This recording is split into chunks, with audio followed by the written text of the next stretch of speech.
बिस्मिल्लाहिर्रहमानिर्रहीम।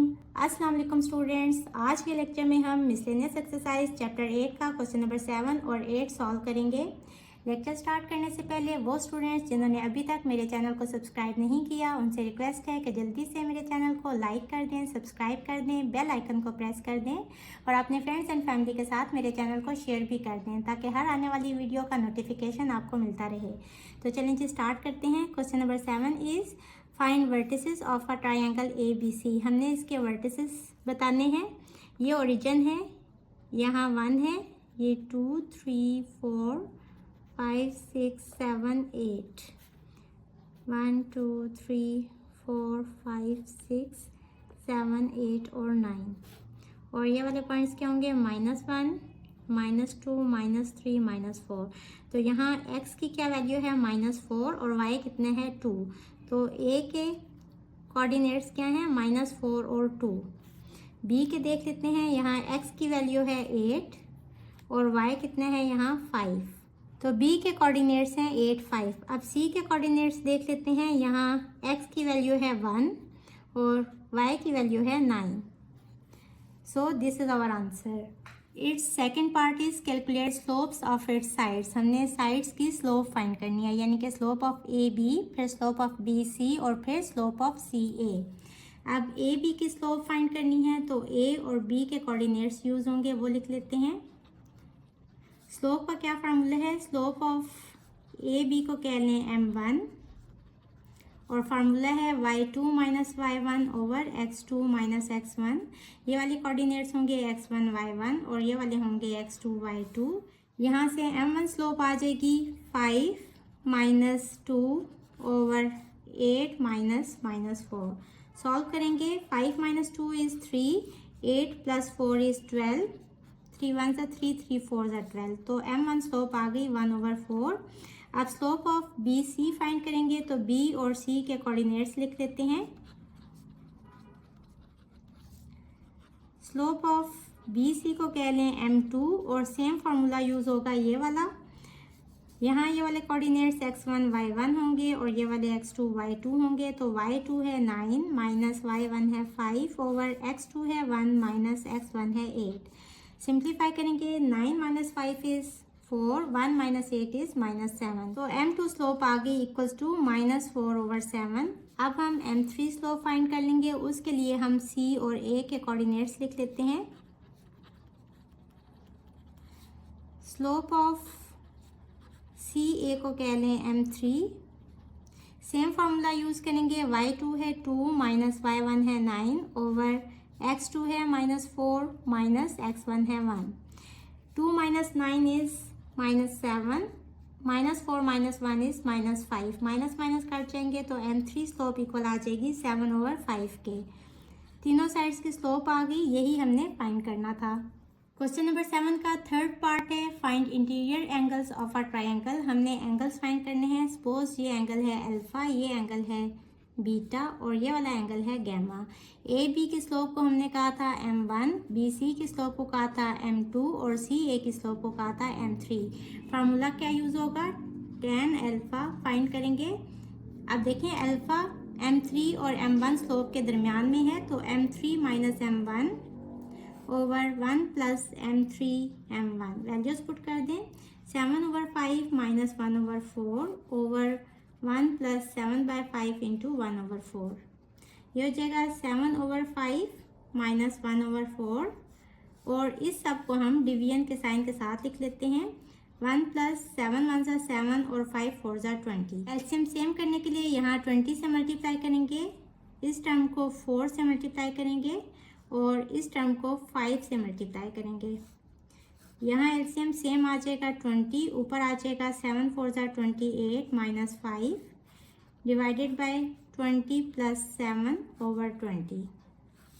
ये हो जाएगा 23/20 डिवाइडेड बाय 27/20। डिवीजन का साइन जब मल्टीप्लिकेशन में चेंज होगा तो ये वाली टर्म उल्ट हो जाएगी। 20 ऊपर आ जाएगा और 27 नीचे चला जाएगा। 20 से कट हो जाएगा तो tan अल्फा इक्वल आ जाएगा 23/27 के। यहाँ से अल्फा इक्वल आ जाएगा tan inverse of 23/27। 23 divided by 27 equals to 0.85. tan inverse of 0.85. shift tan answer equals to 40.42. इसको इक्वलेंट कर लें 40 डिग्री के. सो अल्फा एंगल आ गया 40 डिग्री के. अब हमने tan ऑफ बीटा फाइंड करने हैं, तो इसका फॉर्मूला क्या होगा.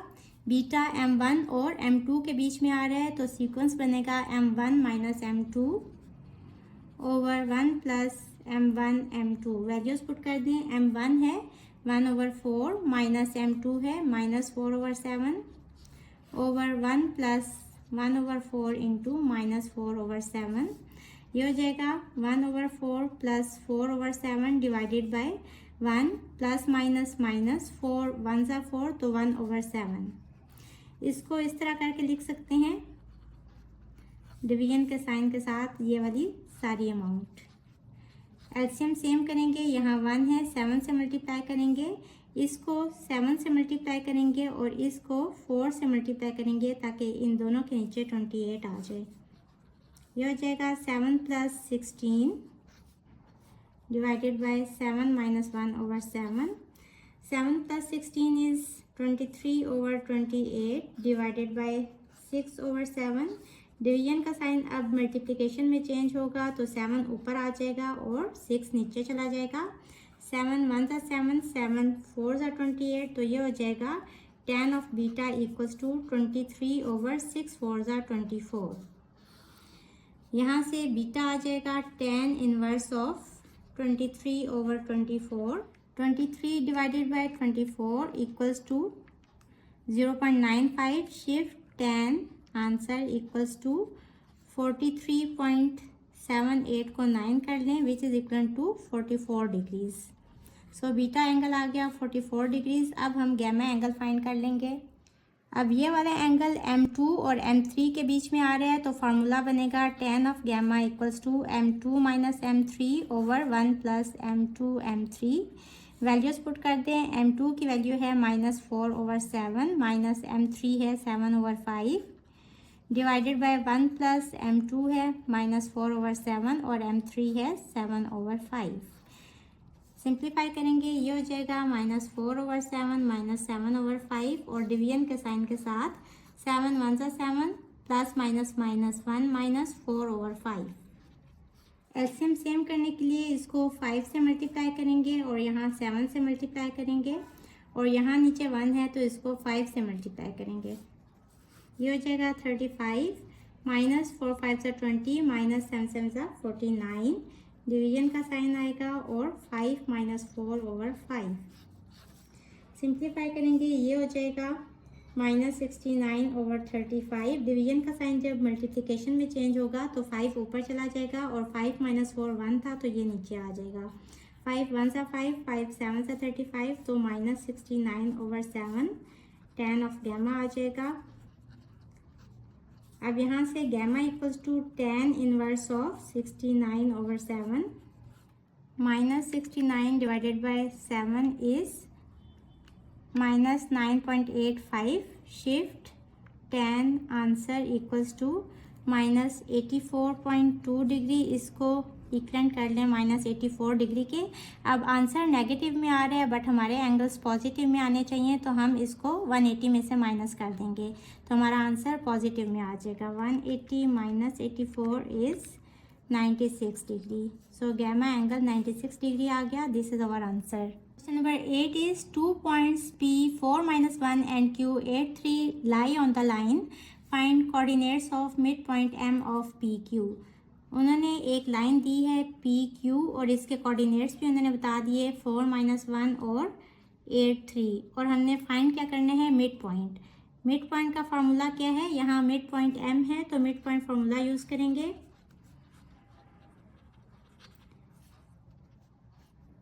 x1 प्लस x2/2 और y1 प्लस y2/2 यानी कि x कोऑर्डिनेट्स को ऐड करके डिवाइडेड बाय 2 कर लेंगे. 4 प्लस 8/2 और -1 प्लस 3/2 y कोऑर्डिनेट्स को ऐड कर लेंगे.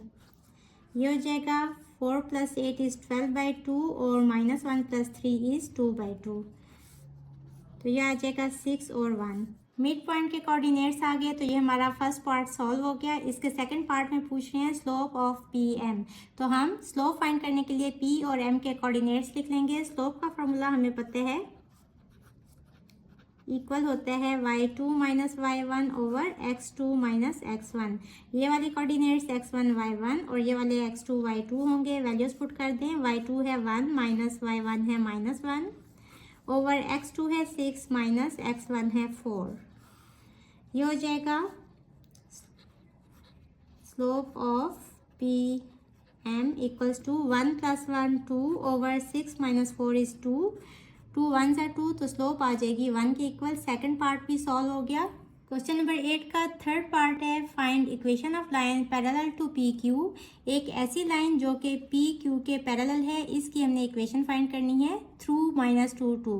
इसका क्या मतलब है कि ये वाली लाइन एक पॉइंट से गुजर रही है जिसके कोऑर्डिनेट्स हैं -2 और 2। इक्वेशन फाइंड करने के लिए हमें इस लाइन की स्लोप भी चाहिए। एक पॉइंट हमारे पास ऑलरेडी है, तो हम पॉइंट स्लोप फॉर्म यूज़ करते हुए इसकी इक्वेशन फाइंड करेंगे। अब इस लाइन की स्लोप कैसे फाइंड करेंगे? हम पिछले पार्ट में slope of P M find कर चुके हैं इक्वल्स टू 1, और चूंकि पी एम और क्यू ये तीनों पॉइंट्स को लीनियर हैं, यानी कि एक ही लाइन पे हैं, तो इससे क्या पता चलता है कि slope of P M equal होगी स्लोप ऑफ एम क्यू के, और ये इक्वल होगी स्लोप ऑफ पी क्यू के। आप इसको सॉल्व करके भी देख सकते हैं, इन सब का आंसर सेम आएगा। तो यहाँ से हमारे पास क्या इन्फॉर्मेशन आ गई कि slope of P Q line जो है वो इक्वल है 1 के। इस स्लोप को m1 कह लें। अब इस लाइन को सपोज कर लें कि ये है L, as line L is parallel to the line PQ। So इनकी स्लोप्स के बीच में क्या रिलेशन होगा? अगर इस लाइन की स्लोप है m2, तो m2 स्लोप इक्वल होगी m1 स्लोप के, यानी कि इस लाइन की स्लोप के, विच इज इक्वल्स टू 1। तो यहाँ से m2 स्लोप आ गई 1। पॉइंट हमारे पास ऑलरेडी गिवन है, तो हम लिखेंगे equation of line in point slope form is y minus y1 equals to m into x minus x1। यहाँ ये वाले कोऑर्डिनेट्स x1 y1 होंगे, तो y माइनस y1 है 2, स्लोप है 1, x माइनस x1 है -2। सिंप्लीफाई करेंगे, y minus 2 equals to x minus minus plus 2। अब इन वैल्यूज़ को यहाँ ले आए, तो ये हो जाएगा x प्लस 2, y वहाँ जाके -5 और -2 वहाँ जाके +2 इक्वल्स टू 0। +2 + 2 4 हो जाएगा, x minus y plus 4 equals to 0। So this is the required equation. Question number 8 का फोर्थ पार्ट है, find equation of line perpendicular to P Q through -2 2। यानी कि एक ऐसी लाइन की हमने अब इक्वेशन फाइंड करनी है जो कि पी क्यू लाइन के परपेंडिकुलर है, और ये लाइन भी एक पॉइंट -2 2 से गुजर रही है। तो हमारे पास पॉइंट ऑलरेडी गिवन है, ये कोऑर्डिनेट्स होंगे x1 y1, और हमें स्लोप चाहिए। हम इस लाइन को सपोज कर लेते हैं कि ये है L1, as line L1 is perpendicular to PQ। So इनकी स्लोप में क्या रिलेशन होगा? अगर L1 लाइन की स्लोप है M2, तो M2 इक्वल होगा -1 ओवर M1 के। वैल्यूज पुट कर दें, M1 स्लोप हम फाइंड कर चुके हैं विच इज इक्वल्स टू 1, तो ये हो जाएगा -1। M2 स्लोप आ गई -1। Equation of line in point slope form is y minus y1 equals to m into x minus x1। Values put कर दें, y माइनस y1 है 2 इक्वल्स टू m है -1, x माइनस x1 है -2। Solve करेंगे, y minus 2 equals to minus into x plus 2, minus sign अंदर multiply होगा तो -x -2 हो जाएगा। अब हमें x की वैल्यू पॉजिटिव में चाहिए, तो इन दोनों वैल्यूज़ को इधर ले आएँ। y minus 2 plus x plus 2 equals to 0, -2 + 2 cut हो जाएंगे, तो यहाँ से आ जाएगा x plus y equals to 0। So this is our required equation of line. Hopefully बच्चों आपको आज के लेक्चर की समझ आ गई होगी। अगर आप मेरे चैनल पर नए हैं तो मेरे चैनल को लाइक कर दें, सब्सक्राइब करें, बेल आइकन को प्रेस कर दें, और अपने फ्रेंड्स एंड फैमिली के साथ मेरे चैनल को शेयर भी कर दें। इसके साथ ही मुझे दें इजाज़त। अल्लाह हाफिज़।